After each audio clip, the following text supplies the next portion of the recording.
వడ్డే ఓబన్న 1807లో జన్మించిన ఈయన ఎవరో తెలుసా?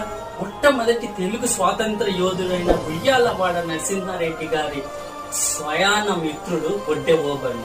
అయితే ఉయ్యాలవాడ నరసింహారెడ్డి గారు ఈయన కలిసి చాలా యుద్ధాలు చేశారు.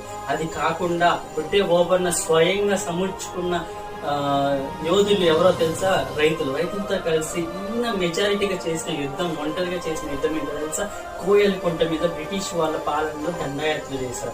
అక్కడ ఒంటరిగా పోరాడి తమ ఏర్పరచుకున్న సైన్యంతో సైన్యం కూడా కాదు, రైతులతో యుద్ధం చేసి నెగ్గి ఆ తర్వాత నల్లమల అడవుల్లోకి వెళ్ళటం జరిగింది. అయితే అక్కడి నుంచి ఉయ్యాలవాడ నరసింహారెడ్డి, వడ్డే ఓబన్న ఇంకా కొందరు సన్నిహితులు కలిసి బ్రిటిష్ వాళ్ళ మీద యుద్ధాలు రకరకాల విధులతో సంకూర్నిచ్చి అక్కడి నుంచే మొదలు పెట్టేశారు అన్నమాట.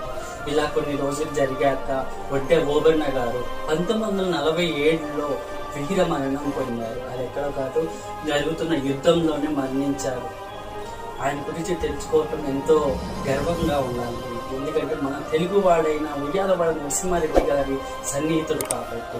సో ఇంకా వీడియోస్ కావాలంటే నెక్స్ట్ వీడియో ఉయ్యాలవాడ నరసింహారెడ్డి గారి గురించి చెప్తున్నాను. Thanks for watching. సబ్స్క్రైబ్.